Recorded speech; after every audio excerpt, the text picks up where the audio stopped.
America, and welcome to Invent America, because America invents. This episode of Invent America TV is brought to you by America's Inventor Lady and Home Talk USA. Home Talk is a proud member of the King's Broadcasting Network and has been bringing to you the best of America's home-based product innovation since 1998.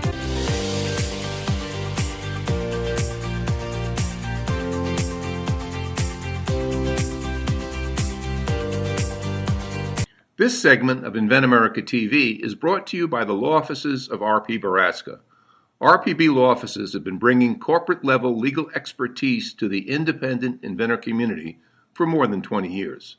For all your inventing legal needs, trust rpblawoffices.com. Welcome back, America. That's right. This is the Cajun Contractor, Michael King, and this is the Invent America show right here on the King's Broadcasting Network. I want to welcome all of you that's tuning in and staying with us on the King's Broadcasting Network, Home Talk USA radio program that's joining us, staying with us. We want to really thank all our affiliates for staying for the whole 3 hours of the education and information that we do here on this show. And now I'd like to welcome my co-host, the partner in crime. You know her. Well, you know her as the Inventor Lady herself, Miss Rita Crompton. Invent America. Hey, Miss Rita, how was your Thanksgiving, my darling? It was awesome because we were together with the entire family for my mother's 90th birthday, and it was so cold. And wow. That blizzard everybody was talking about, yes, I am, face to face with it, driving 25 hours to get home from the Black Hills. So, yes, it was wonderful, certainly memorable. How was yours? Oh, it was great. As you know, people might not realize I've been getting a lot of response because people also know that I'm a 5-star chef. Everybody knows I have also own a big catering company in New Orleans. And not only am I the Cajun Contractor and I'm real good in construction, but I also am a great singer. As you know, I used to perform in Vegas back in the 70s. People don't know that about me. So I can sing, I can build. And most importantly, as you know, just go to their website, CajunMike.com. I can cook. So, hey, I am a blessed individual. So I could tell you, we posted some of the meals, and it was just a great time with the family. And I talked about that, Rita, on the first segment, the Home Talk, about family and how important it is to spend with your family and be with them. Because in this crazy world that we live in right now, family is, it's got to be your priority, regardless if you have the black sheep of the family, you have the good sheep of the family. At the end of the day, as they say, they still family. But with that being said, you know what I mean? I know. There were 19 of us all there to celebrate Mom's 90th birthday, and we've got 6 other birthdays in November, so we always, it's a big family gathering, and everybody takes something of their favorites for Thanksgiving that they're in charge of making, and it was so funny. We were getting ready to leave, and one of my younger sisters says, "Oh, our other sibling won't be there," and I said, "Nope.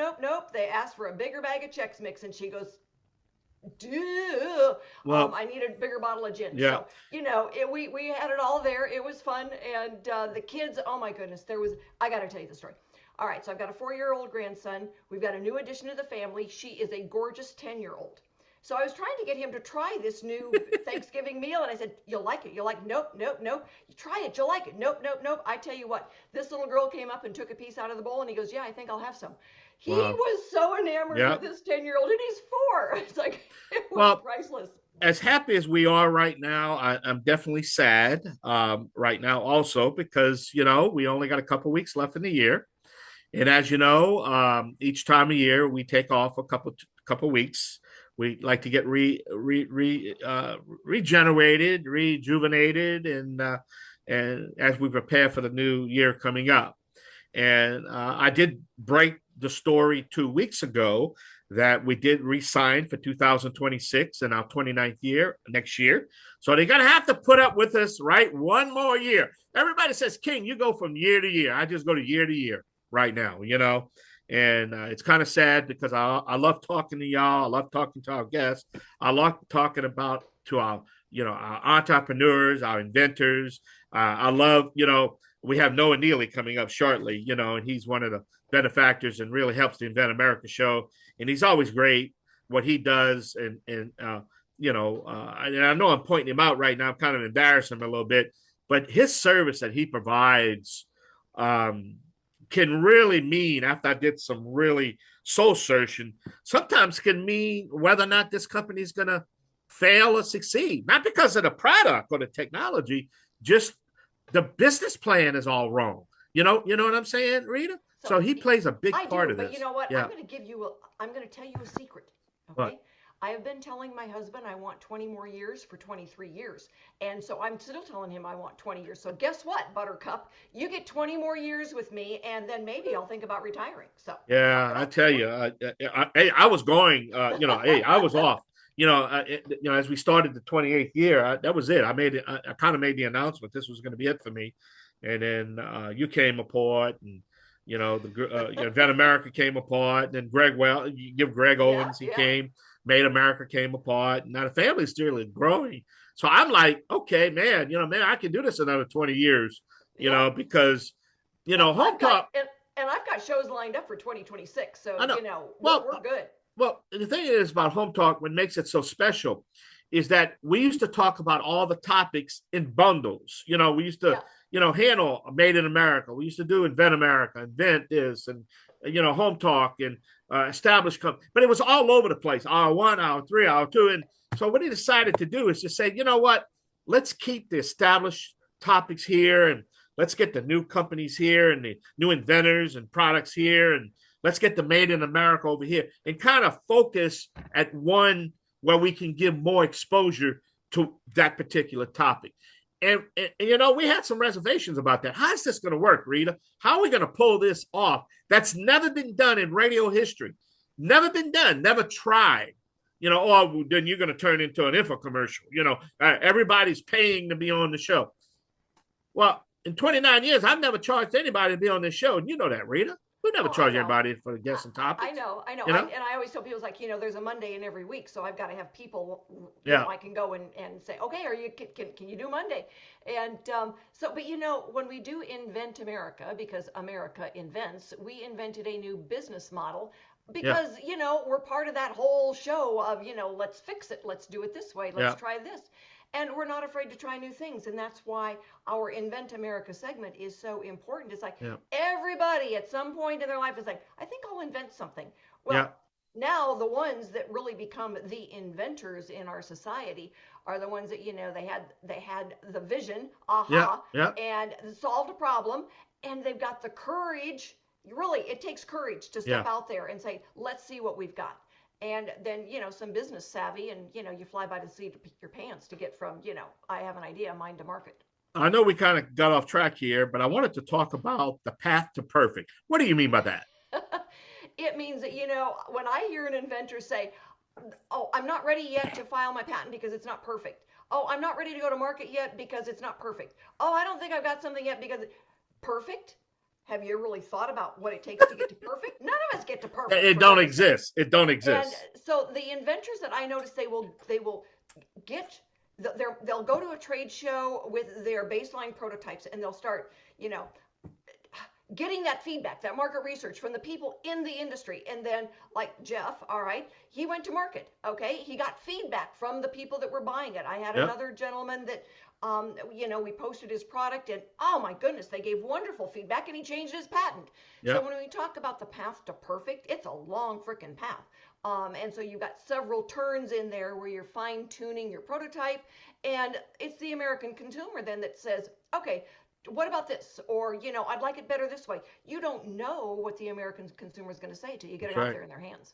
Well, to be honest with you, till we showed up and you showed up on the scene, there was really no blueprint to this. There was nothing because everybody was all over the place. You had 5. We talked about the 5 steps from the time you think about it, and the patent, and the prototyping, and the distributor, the market. There's a path to this. But now we have a blueprint for this, and I think it's important right now that people understand that we can help you and guide you and advise you on the path of success, because we have the infrastructure of all the experts to help you.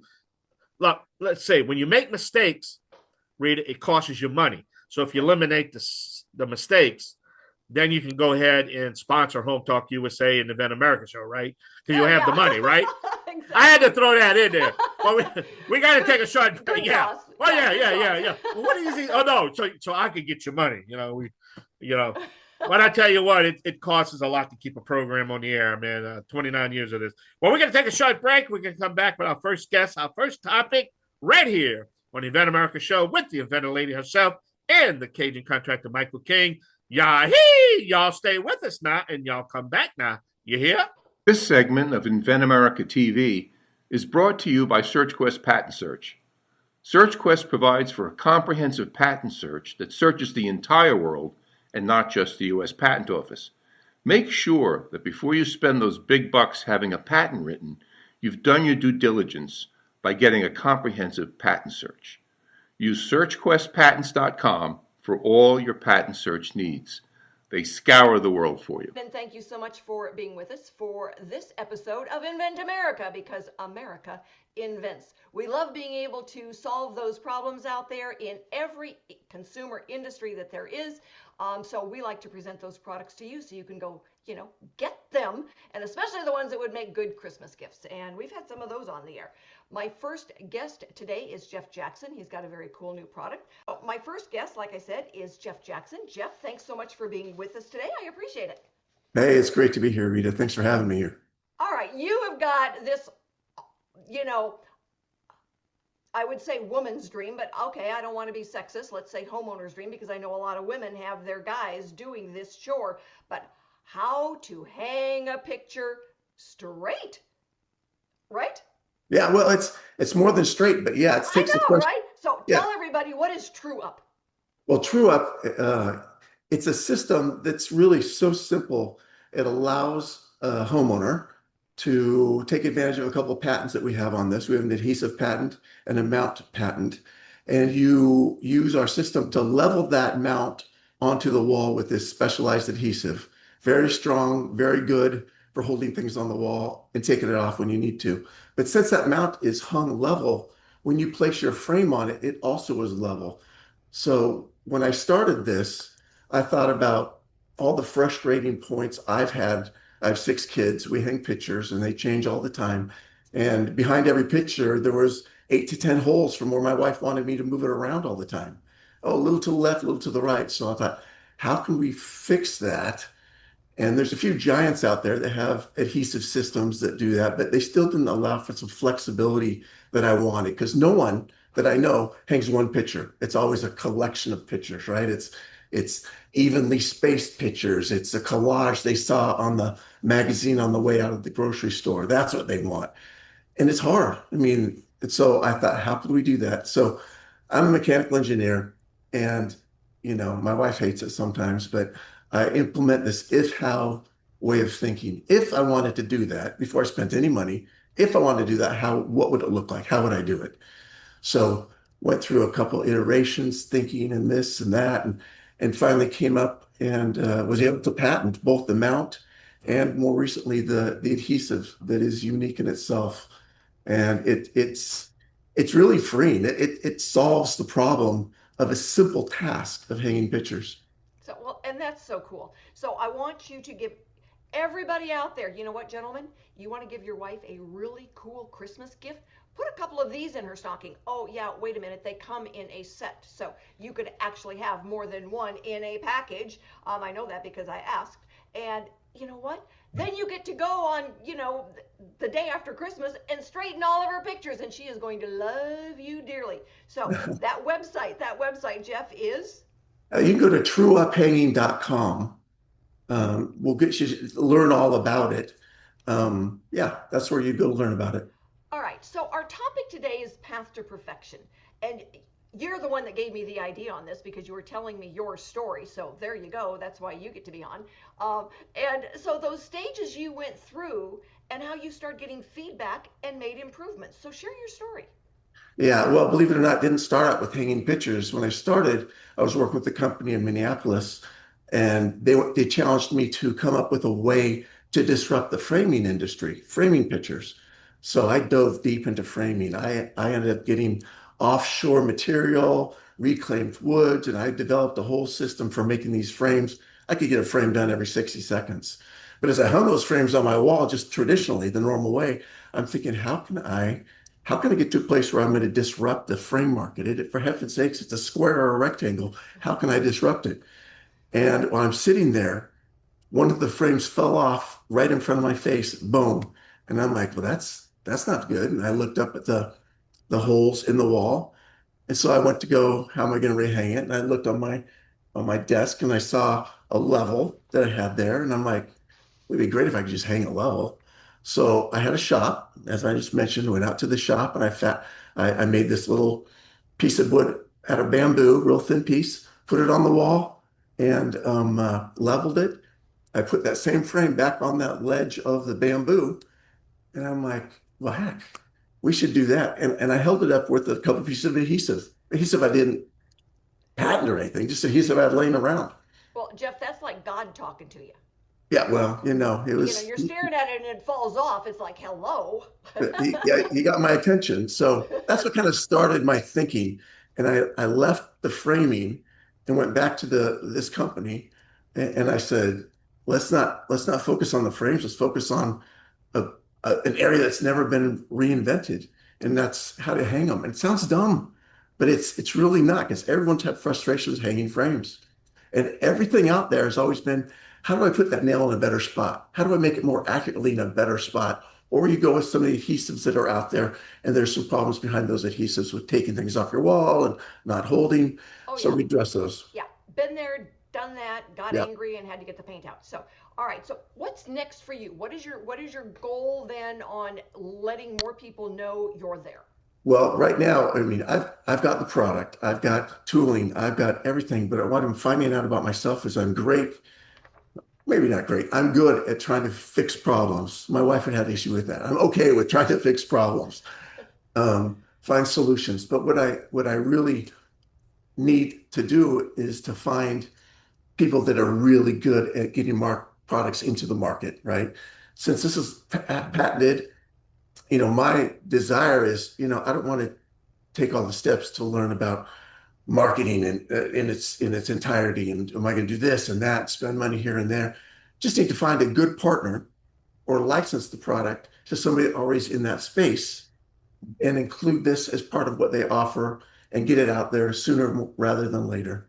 Yes, and we are hoping that you will join us at ASD Market Week to show off, and we're going to send your information out there to a couple of different groups that do licensing. And I want to thank you so much for being with us today, and we will be talking to you more this week as we get all that stuff teed up and pulled together so that, oh my goodness, that we can get this product true up out there to everybody. So, true up website, trueuphanging.com. I wanted to get all those vowels going in the right direction. So stick with us, everybody. We are going to be right back with Holly, and she's got another cool product that we are hoping to get to ASD Market Week, and I am sure that you're all going to want one of those too. So stick with us. We'll be right back.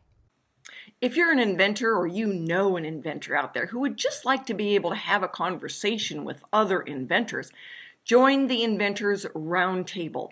It's free. The meetings are virtual, so you can be anywhere in America and talk to another inventor. And for a lot of folks out there, understanding the process, being able to ask questions, getting good service provider information is critical to the inventing process. So, got questions? Want to join?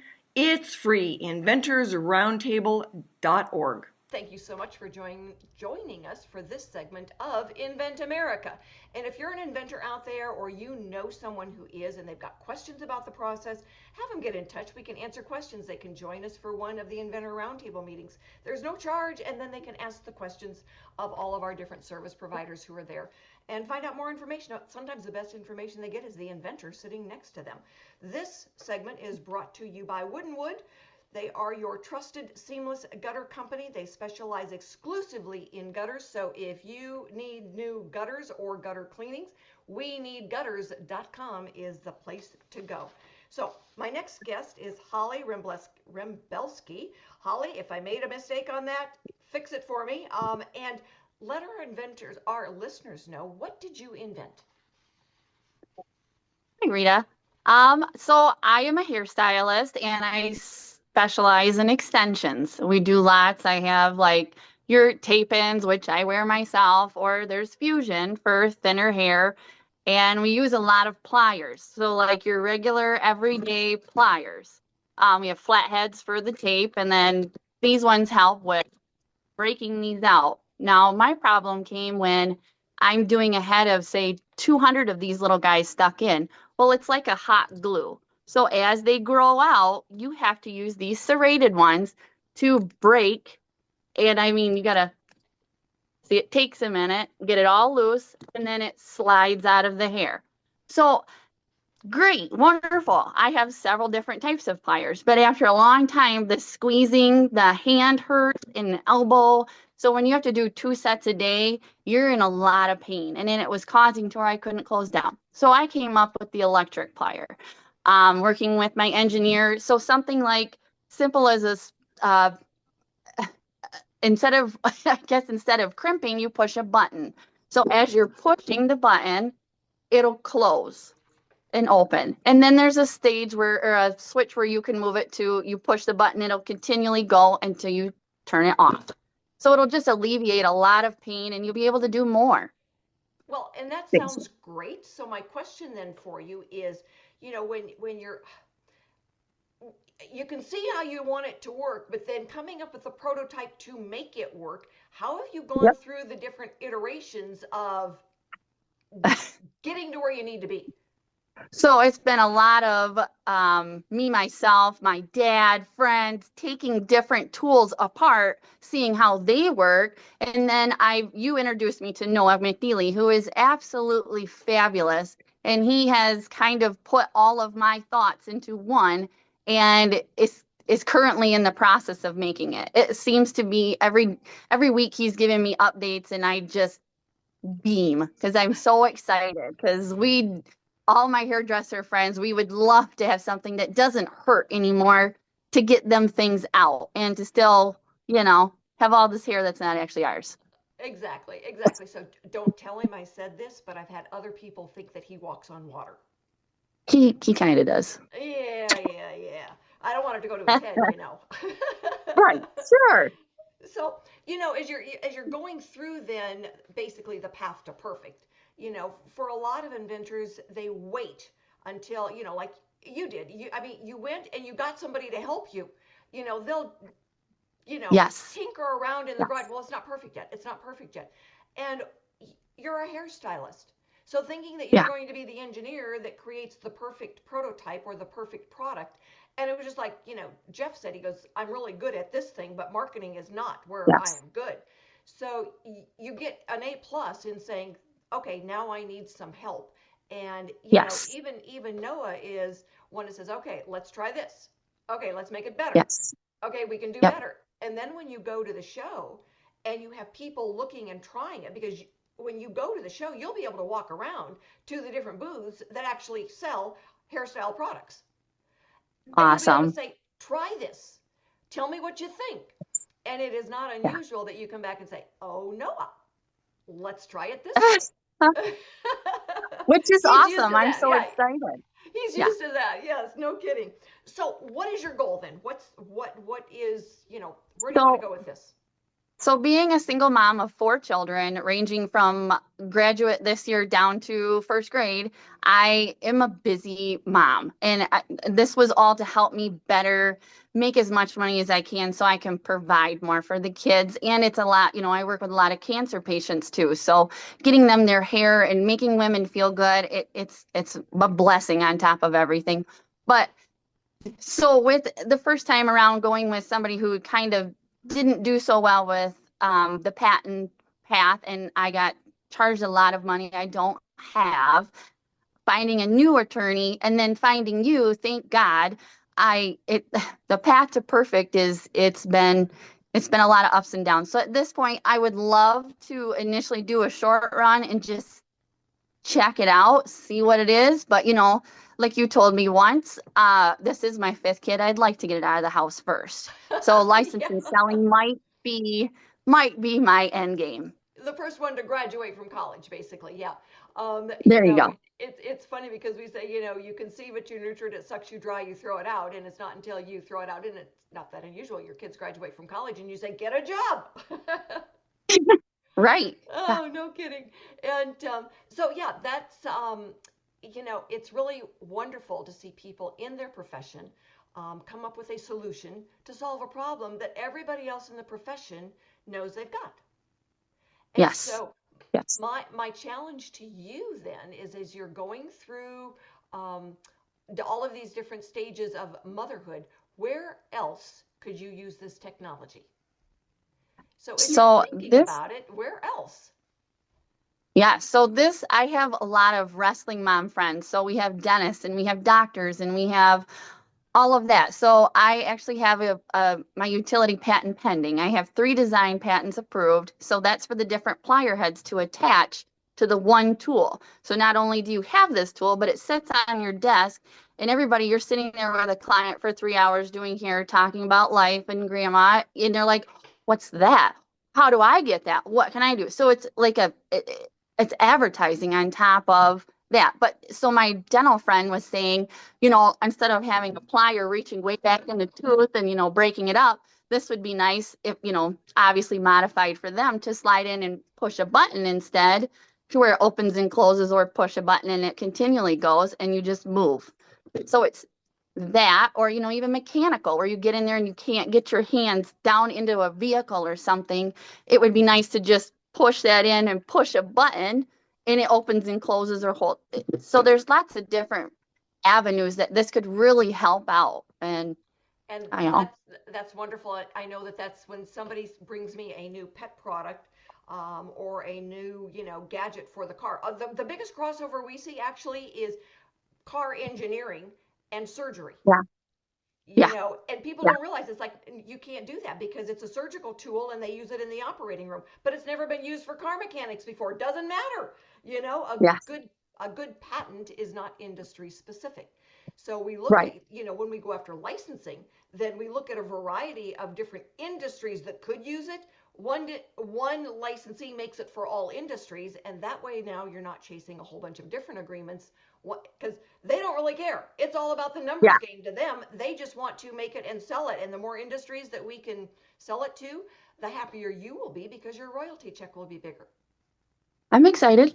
Yeah, no kidding. So everybody out there, we are teeing up all these products to go to ASD Market Week in March, and the products that we have on the show between now and then, we'll be talking about some of them, you got to go to the website, because the website, Invent America website, because we list a lot of those products that would be especially wonderful as Christmas gifts, and it is not too late to go and get one of those Christmas gifts for the favorite person in your life. So we're going to be right back with our industry expert. We talked about him a little bit in the first few segments of this show.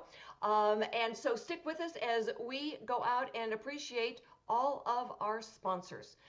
And again, we will be right back. If you know any inventors out there that would be able to take advantage of all of the information that we have gathered over 20 years, please put them in touch with me, Rita at americasinventorlady.com.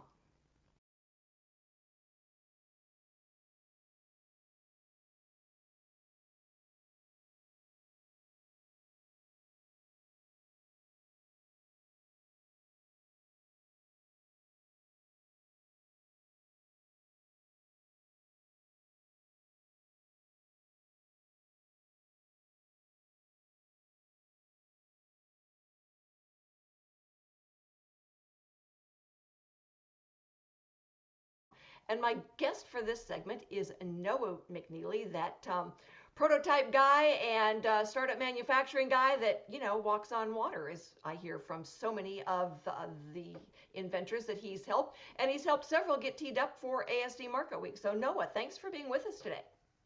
Well, it's my pleasure. I heard everything you guys said. So, I should probably just stop now. But, Are your feet ready? you're going to give me too big of a head. I'm going to go home. My wife's going to get angry with me. So I'm going to try to keep it under wraps. All right, all right. Well, keep it under control. Try to, wear rubber boots. But anyway, when you're helping an inventor and they come to you, um, you're a lot of times you're starting with just their rough duct tape and cardboard prototype. But how do you go through the different steps on the path to perfection? And I don't know that path to perfection, is ever reached necessarily. And it's a curvy road to the top of that mountain. But what are some of the steps and the processes you take? Well, well, the first thing I do, one of the first things I do is try to convince them there's no such thing as perfection when it comes to products.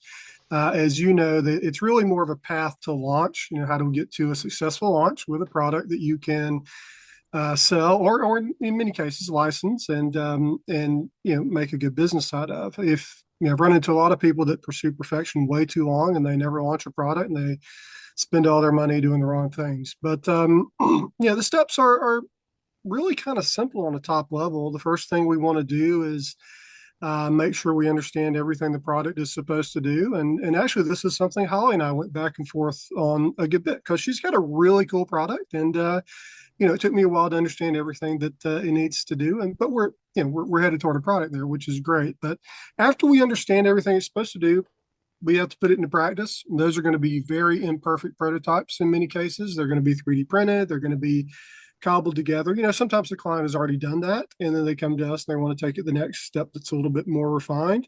So the step after that, hey, does it work? Is okay, how do we make it work in a form that we can mass produce? And then how do we make it work in a form that is going to look nice and feel nice and have all those things that a product has that a person wants to use and actually wants to make part of their daily routine or part of their life. So it's almost like a funnel. We start up at the top with this really broad kind of nebulous idea in some cases. And then every step we're tightening it down. We never get to perfect because there is no perfect, but we get it closer and closer and closer to, again, a product we can launch successfully and have, hopefully the client can have a good business around. You're right. You're exactly right. And, there's a gentleman, an inventor I've known for a long time in Colorado, and he came up with a new idea, and he has been working on. He had his search done to file a patent, but it's like, well, it's not perfect yet. It's like, and that was 8 months ago, and he's still tinkering. I said, at a point, you just want to tinker with it. That's fine. Don't file anything on it because you're tinkering still. And when you tell me it's not perfect, my sense is, you're probably not going to get there. And, the window for that product to be viable in the marketplace is now. It is right now with all the different things that are going on. And it's like, you're waiting for perfection is going to be the death of you. And I've had other inventors that, just the tinkering themselves as opposed to going to the problem solver like you. Yeah, I often find that this is going to be general, but there are really two types of inventors. There's those that view inventing as a hobby. Those are the ones that never want to stop tinkering. Then there are the ones that view invention as a business venture. They're the ones that understand, okay, we've got to have a pencils down moment. We've got to get this to the market. We've got to start marketing it, start selling it, start making money on this thing. Then we can go back and tinker Gen 2 and Gen 3 and so forth. But those hobbyists, they just like tinkering. That's fine. There's nothing wrong with that being a hobby, but don't go around pretending like it's a business because it's not. Yeah. I had a gentleman in Colorado. I lived there for 20 years. That's why I've got, a lot of people I know in Colorado, and they're not all men.